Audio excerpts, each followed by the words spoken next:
Waktu SpongeBob main ketapel sama anjing peliharaannya, tiba-tiba SpongeBob dikasih kaleng dan si Patrick sengaja menembaknya menggunakan ketapel mengenai wajahnya, woi. Bahkan anjing peliharaan SpongeBob ditendang dan disiksa oleh mereka. Keesokan harinya, anjing ini terlihat aneh gitu. Dia mengajak SpongeBob ke jembatan. Ternyata si anjing mau ngasih tahu kalau anak-anaknya disiksa sama Patrick dan teman-temannya, guys. SpongeBob marah banget dan langsung menembaki mereka menggunakan ketapel.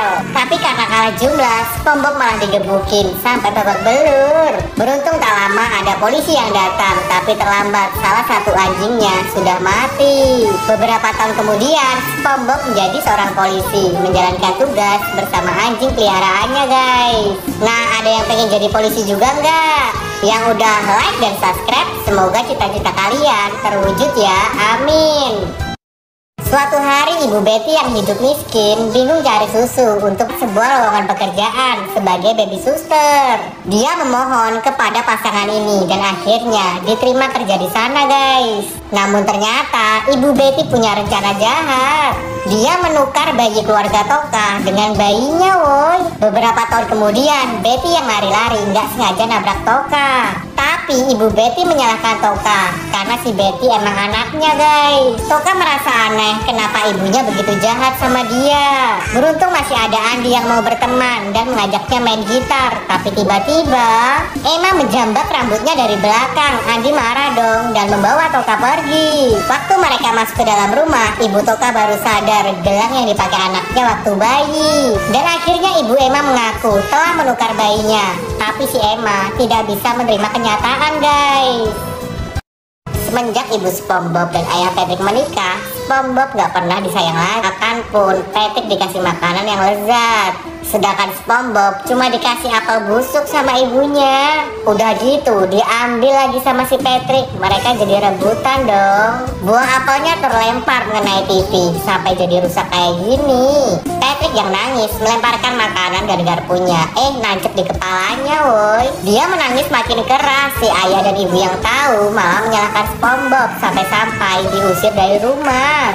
Patrick merasa bersalah dan mengejar kakak tirinya itu. Tiba-tiba ada kuda laut yang berlari sangat cepat. Beruntung sebelum menabrak Patrick, SpongeBob menghalanginya. Tapi ya dia yang menjadi korban. Sejak kejadian itu, kedua orang tuanya sadar dan lebih menyayangi SpongeBob, guys. Nah, siapa nih yang sayang sama ayah dan ibu? Buktikan dengan cara komen, like, dan subscribe ya. Guys, seluruh warga Bikini Bottom berduka karena SpongeBob meninggal. Tuan Krab terlihat di samping peti mayat SpongeBob ada sahabatnya Patrick yang sangat sedih, guys. Lalu Tuan Krab mencoba menenangkannya. Tiba-tiba Sandy muncul dan menangis, tidak percaya atas kematian sahabatnya itu. Semua yang berada di gereja berduka. Kemudian peti mayat SpongeBob diangkut oleh Patrick dan Squidward menuju pemakaman. Di sana juga ada Nyonya Puff, Gary, dan Plankton.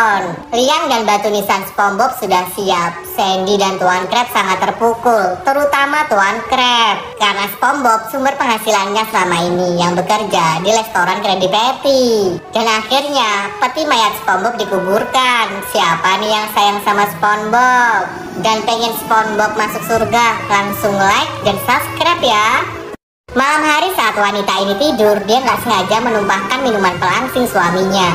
Nah, ketika dia istrinya dipenuhi dengan bulu kayak gini, karena tidak mau orang lain tahu, pria ini mengurung istrinya di dalam rumah. Tapi suatu ketika, minuman pelangsing yang dibuat oleh suaminya itu meledak, woi. Beruntung wanita ini selamat, walaupun kakinya patah. Dia memutuskan untuk bercerai. Orang-orang yang menjadi korban minuman pelangsing itu pada ngamuk. Setelah beberapa bulan kemudian, mantan suaminya yang balik gendut mengajak baikan. Tapi wanita ini nggak mau dong, karena dia udah hidup bahagia bersama kekasih barunya, guys. Mau kurus ataupun gendut, kita harus tetap bersyukur ya. Yang penting sehat. Setuju nggak? Yang setuju coba langsung like dan subscribe.